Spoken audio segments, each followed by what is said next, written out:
그래서 5.18에 전두환 찢어주기라는 얘기가 나오는 겁니다. 자, 여기까지. 자, 여기서. 자, 그리고 서울의 범위에서 이제 아까 복역자 석방을 했다고 그랬죠? 이 석방한 사람들이 대거 시위에 참여합니다. 80년 5월 달에. 그래서 봄이 다시 찾아왔다는 얘기가 들은 겁니다. 바로 이런 문제를 보더라도 아까 최규하 대통령이 어렸을 때 복역자를 석방했다는 나오는 거죠. 그래서 5월 15일 날 서울역에서 10만이 운집합니다. 근데 마침 계약 3명이 시내버스를 탈취해가지고 남대문으로서 폴리사인을 덮칩니다. 그래서 경찰관이 1명하고 4명하고 현장에서 4명하고 죽고 3명이 중상을 당합니다. 계약이 어디서 나오느냐? 경희대 학생 라인에서 나왔습니다.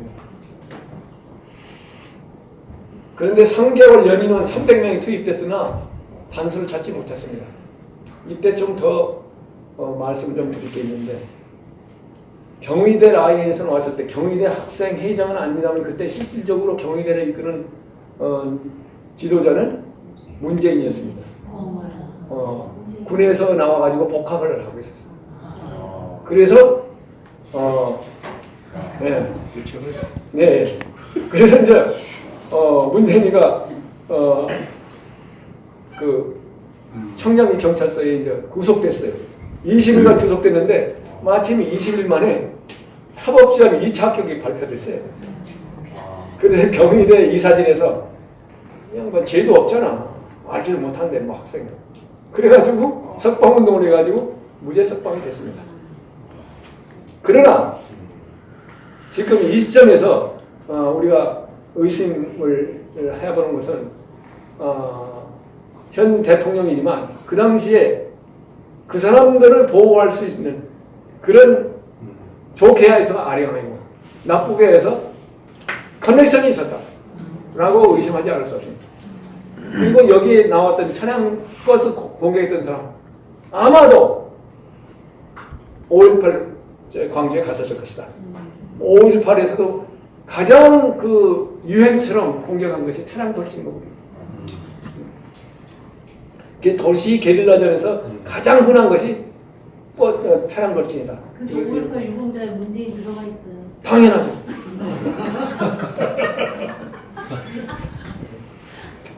자, 이런 일이 일어나니까 다시 말씀드리면은 이 경찰관 3명, 한 명이 죽고 3명 중상 당한 것이 5.17 비상계엄을 하도록 한 포인트가 된다.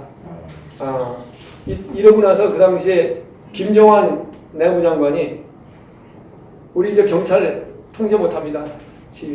군에서 나와주세요. 그래서 간청을 하는 거예요. 이희성 사령관한테, 당시에 이희성 계엄 사령관한테.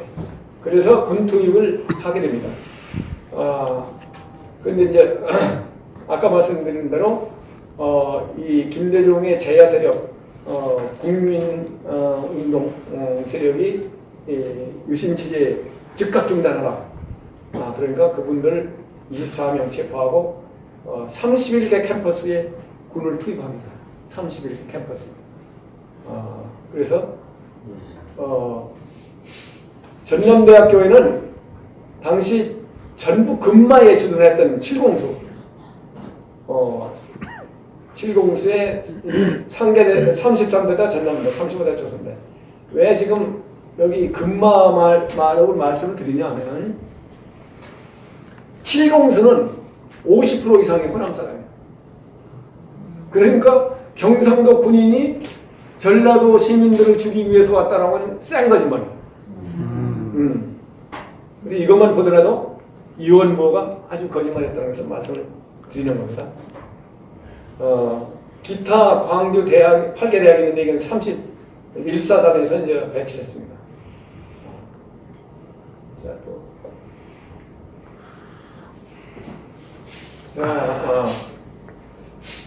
이 윤한복이라는 사람을 지금 좀 말씀을 드려야 되겠는데요.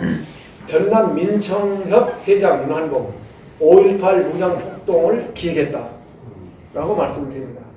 지금 지만원 박사 책에는 직접 기획했다는 얘기가 안 나오는데 그럼 이 내용은 역사로서 5.18 김대령 책에 지금 쓰인 내용 중에서 이제 발췌를 했습니다. 근데 이 무장폭동을 계획의 내용이 유네스코에 지금 5.18 기록물이 등재되어 있죠. 예. 여기에 들어간 내용이 되면 앞으로 빼도 박지는 못합니다. 그러니까 자기들이 갖다 바치면 중요한 증거가 거기 보장된 거예요. 그 기록을 상대로서 뽑은 거니까 저 사람들이 나한테 무슨 고발하더라도 난 충분히 대항할 권리가 있습니다. 5월 8일자에 여기 전남 민청협이라는 것은 민천학년 구속자 협의회의 약칭입니다. 이때 회장이 윤한봉이었어요. 이 사람이 전남대학교 기획실이라고 하는데 이게 비밀 조정입니다. 이 작성한 자유노트라는 그 노트가 이제 안에 프리 노트로 갈린 게 있습니다. 이 노트에 상황 분석에 나오는 얘기가 5월 13일자에 자기들 5월 19일 폭동 계획을 수립합니다. 5월 19일. 그래서 농촌의 파급 효과를 노려서 장선을 공통민한 북동 성당 간홍 조직을 이용해다. 오후 2시부터 6시 사이에 죽창과 밭들을 이용해서 폭동을 일으키고 방송국 공공건물 예비군을 접수하다. 그리고 2시에는 무기를 공격하고 6시에 도청을 점령한다.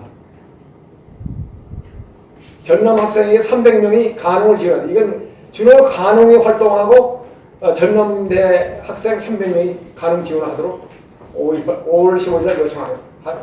카톨릭 노무현이죠. 네? 카톨릭 노무현. 간홍은 카톨릭 노무현의 약자. 이때 현장을 목격한 학생이 서울대 학생 신재철, 전남대 학생회장 양강사, 기획실 간부 송성태. 지금 송성태라는 놈은 5.18 진상규명위원회 위원으로 들어갔어요. 이해 당사자니까 들어가지 말아야 되죠. 네. 저 사람 보면 또 들어갔잖아. 이해당사자 며칠. 예. 거기 오승용 다 세 사람 다 거기 이해 당사자입니다. 5.18 입증 자료를 보면은 5월 19일자 성명서를 자기들이 냈어. 그 성명서에 뭐라면 결정적 순간이 다가왔다. 학생행원군 상무대에서 무기 탈취 성공이라고 기록돼 있고 무기 제작, 관공서 방화, 차량 획득, 특공대 조직 등 4개 행동 강령을 제시했습니다. 그리고 윤한봉이 직접 15,000분의 1 지도를 군사 지도를 확보했습니다. 자기 친구 기자를 통해서 확보했어요. 무기 탈취 등 작전 연구를 했습니다. 중도에 실패하더라도 부마 사태처럼 단절되지면 안 된다. 그렇기 때문에 정치적으로 성공하기 위해서는 도청을 장악합니다. 이런 목표를 얘기합니다. 탈북자 항남 고교 내연이 남편 안창식이 11명이 79년 1월 목표를 통해서 2월까지 무기고 위치를 파악하는 임무를 띠고 이 사람들이 나오고 그래서 그 내용하고 일치된다. 라는 말씀을 드립니다. 자, 이 무장폭동이 민주화로 등록하는 과정은 빨리 넘기겠습니다. 먼저 우리 이주천 교수께서 말씀을 하시고 그래서 여기서 중요한 것은 5.18 관련해서 81년 1월 달에 대법원에서 판결했다.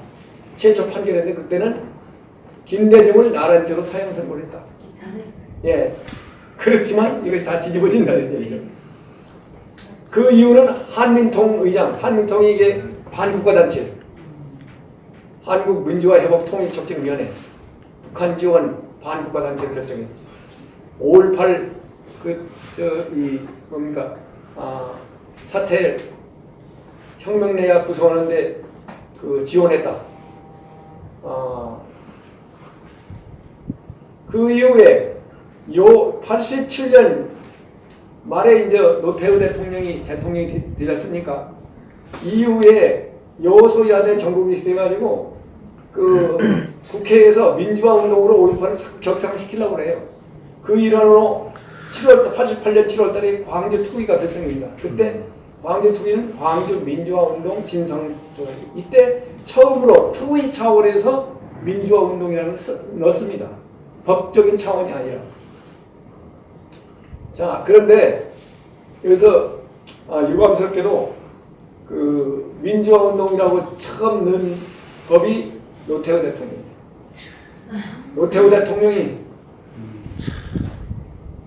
상처를 치유해야 되겠다. 그래가지고 보상법을 만듭니다.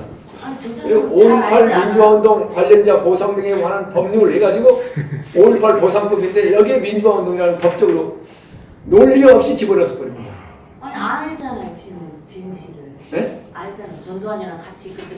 그렇죠.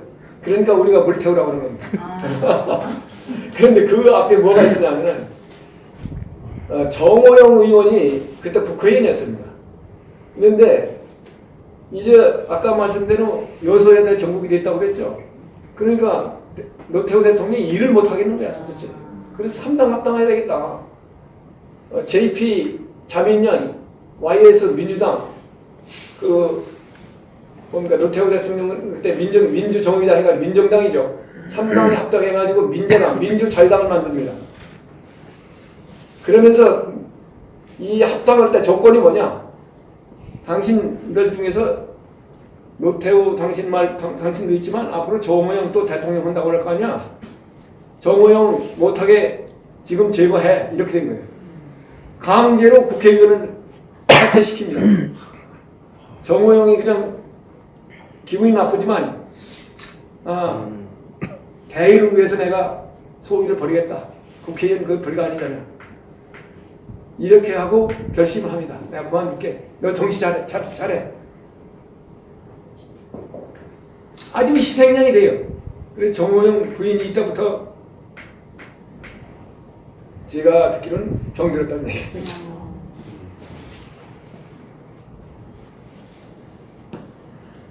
그리고 가장 문제가 뭐냐, 이분들을 처벌하려니까 대통령이 됐을 때를 다까지 시효가 지금 지나서 한 몇 개월 공소시효가 지났다. 처벌을 못하겠다.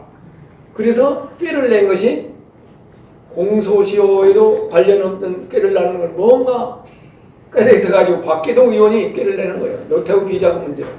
4천억 비자금을 김영삼한테 줬다 이렇게 얘기하니까 누구한테 줬다는 색깔이 안 했습니다. 그러니까 김대중이 나 20억 받아먹었어. 북경에서 이렇게 얘기합니다. 그러니까 그 얘기는 뭐냐, 김영삼 당신 얼마 받았어? 라고 이제 김대중이 소위 토스는 거죠. 김영삼한테 토스는 거죠. 그러니까 김영삼이 야 이거 안 되겠어. 그래가지고 전환을 정치적으로 완전히 급전 전환해가지고 전두환을 저 합천에 가 있는 자기 집에 있는 사람 밤중에 가서 잡아옵니다. 잡아와가지고 법을 만들어가지고 처벌하는데 무슨 법이냐? 그게 5.18 특례법이에요.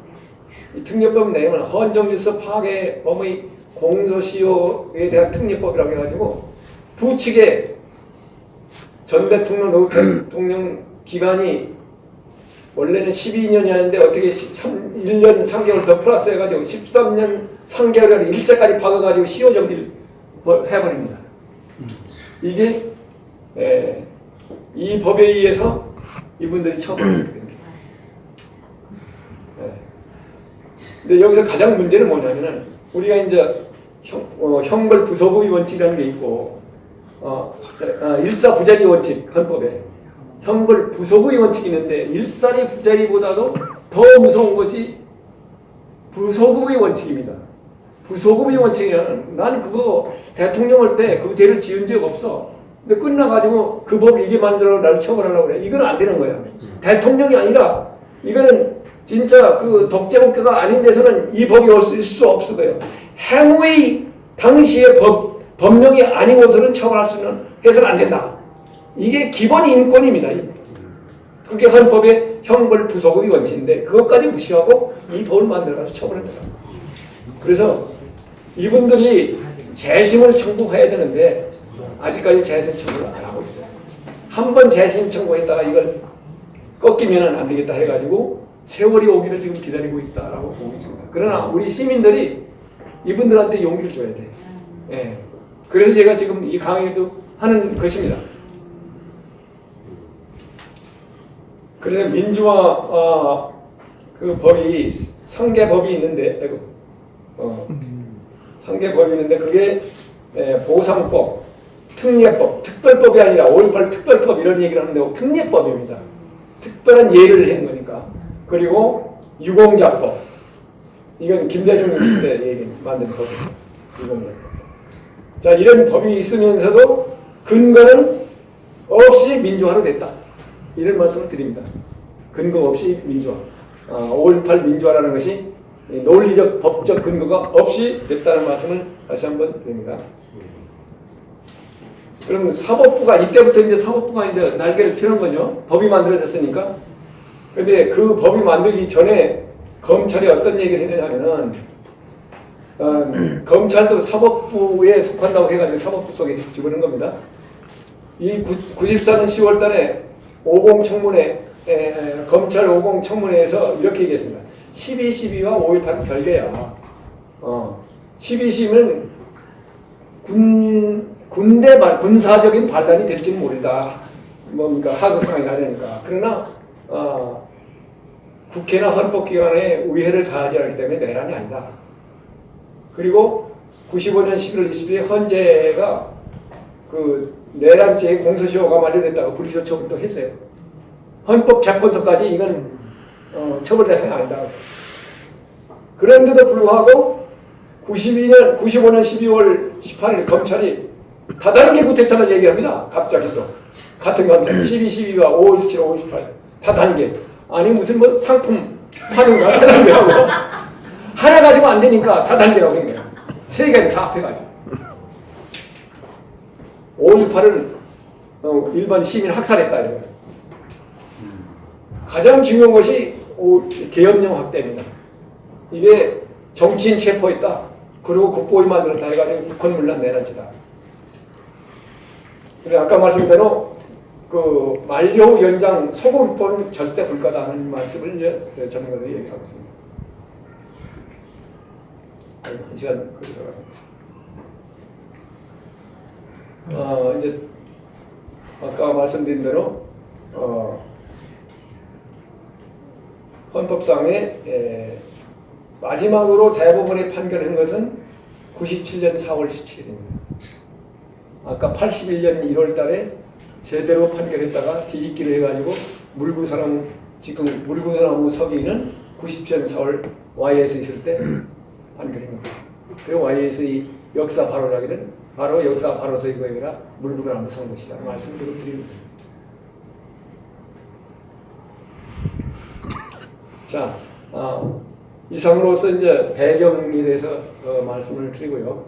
우리가 5.18을 이해하려면 군사적인 지식이 좀 있어야 된다는 말씀을 했습니다. 그래서 게릴라전의 시각에 대해서 좀 말씀을 좀 드리겠습니다. 조금 걸리겠습니다. 자, 북한이 그 대남 공격은 배합 전략이라고 합니다. 배합 전략.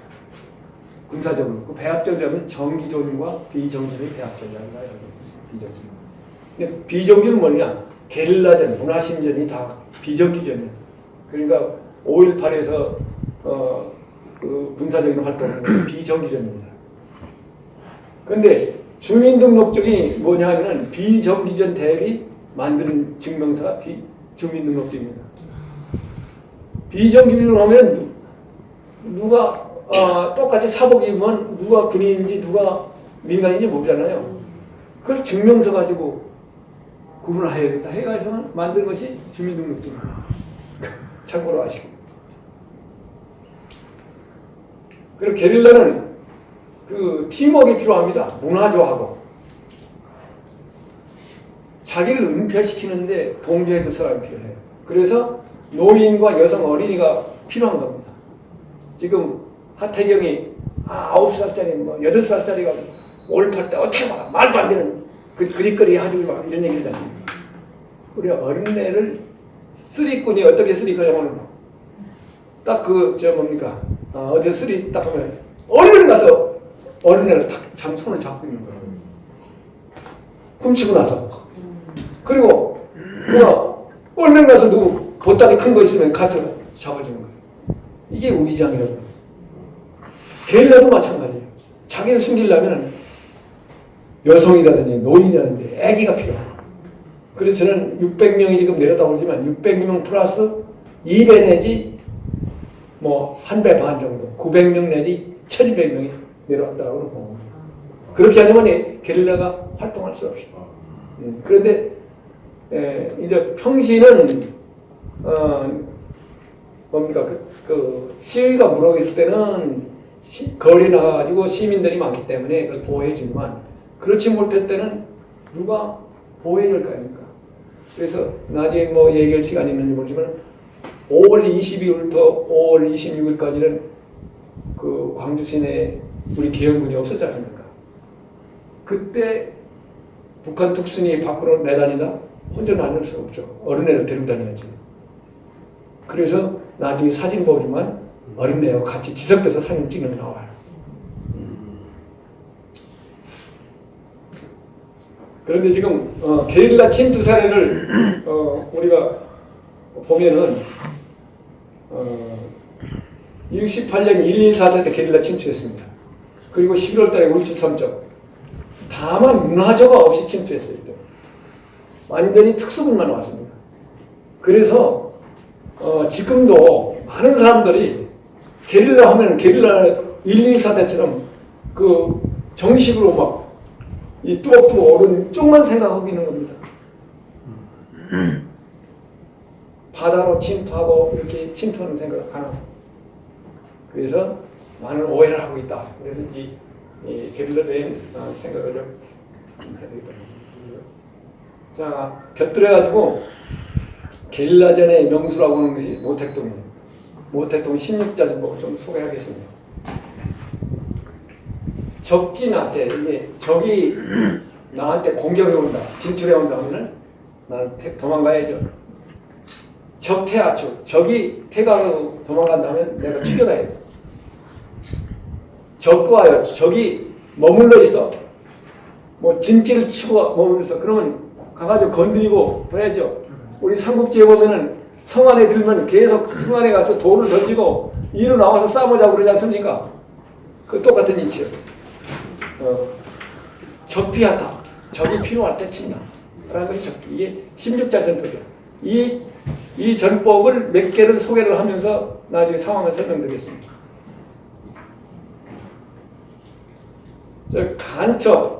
간첩과 특수 게릴라가 또 혹자는 이런 얘기를 해요. 내가 아는 사람도 뭐라고. 그때 간첩이 그 황자겸 내릴 때 5만 명이 내려왔었다고 하는데 5만 명 이상이 있었을 텐데 그 사람들만 해도 충분한데 뭐 특수군이 또 내릴 필요가 있어? 이렇게 얘기하는 사람이 꽤 있습니다. 지식이 좀 있는 사람. 그러나 임무가 달라. 특수군은 아주 체력 단련도 잘 돼 있고 군에 관해서는 완전히 모든 것이 물론 비행기를 운전하는지 모르겠지만 차량, 전차 모든 운전 다 해야 되고 아주 만능해야 됩니다. 군에 대해서. 그런 사람이기 때문에 간첩은 오랫동안 원래 말도 잘하고 유화스럽고 자기를 아주 상대방을 설득 잘하고 이런 화술이 능능하고 이런 사람들이야 된단 말이에요. 간첩하고 이 특징이 달라요.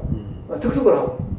간첩은 근육이 탁하고 하면 상대방하고 얘기할 때 상대방이 위협을 느낄 거 아닙니까? 그건 간첩으로 자격이 없는 거예요. 아주 유하게 생기고 삭삭하고 이런 스타일이 다르다니까요. 그리고 간첩은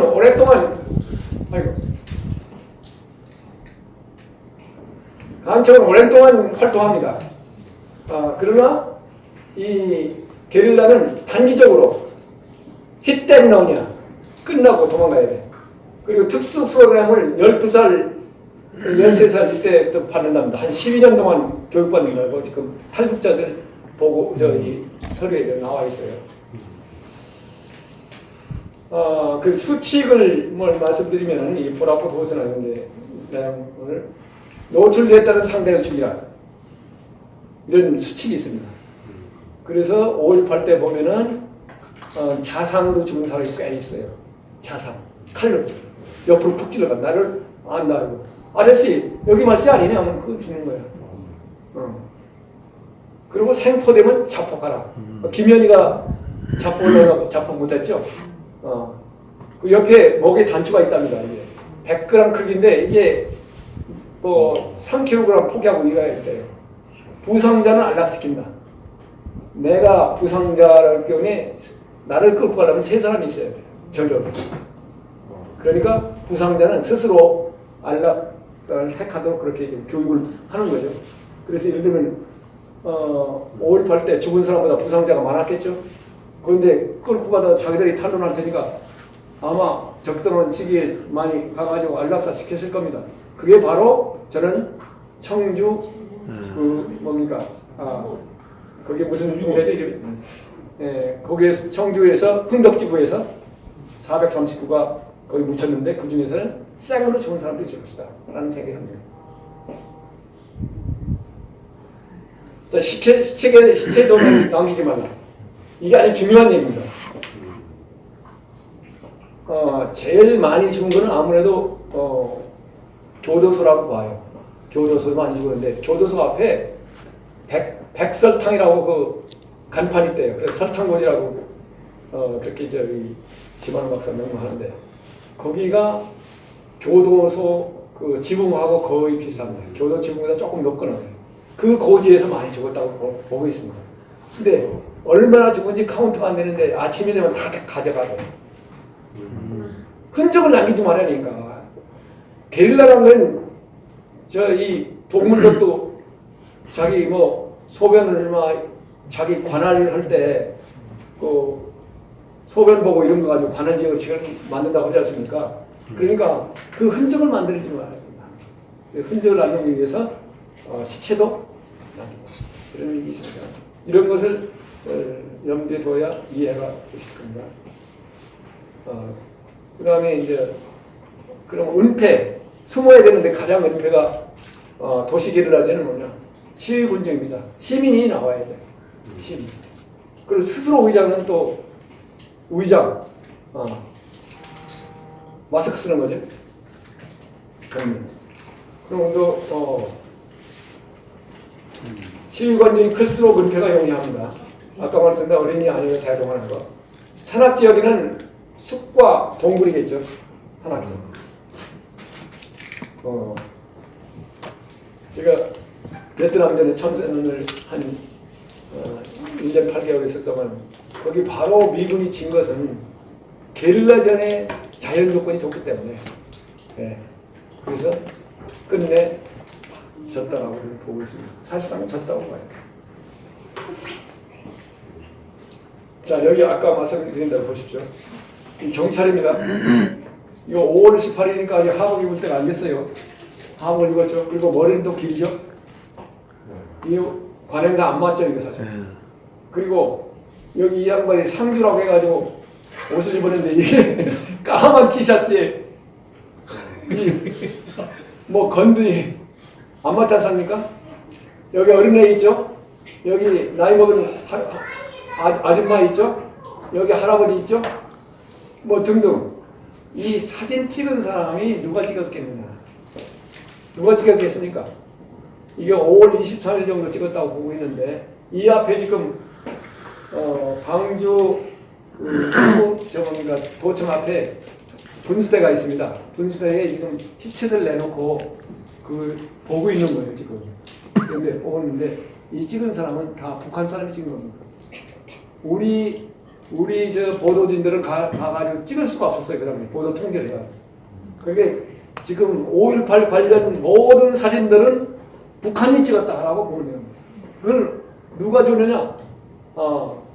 그 독일 힌츠펠트를 통해 가지고 일본을 통해 가지고 밖으로 나가지고 우리 군인들 대한민국 군인들이 광주 시민들을 이렇게 죽이고 있다라는 쪽으로 선전하기 위해서 활용됐던 거죠. 그러나 이것이 바로 우리 지문과 같다. 5.18의 지문이라고 봅니다. 이 사진.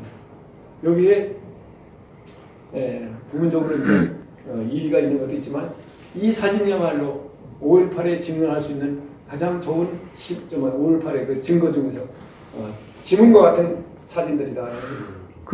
근데 그 당시에 교통경찰이 엉망이었을 건데 교통경찰이 남아서 저거를 이 수습을 했다는 것 자체가 좀 이상한 거 아, 아니에요? 예. 뭐 가장 중요한 건 그겁니다. 지금 말씀 대로.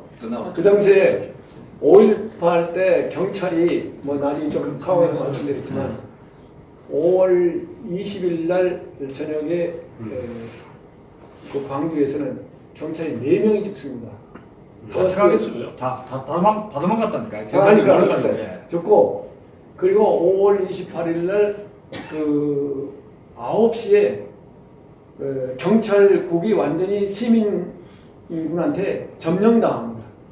그래 경찰이 있을 수가 안병화, 없다니까 저게 맞아 죽게. 예, 아니 안병화가 도경국장이 도망가 버립니다. 나 찾지 마. 아니 자기 도경국장 책상도 다른 놈이 다 가가지고 시민군들이 점령했는데 어떻게? 그러고 파출소는 다 불났지. 죽지 그러니까 완전히 손들고.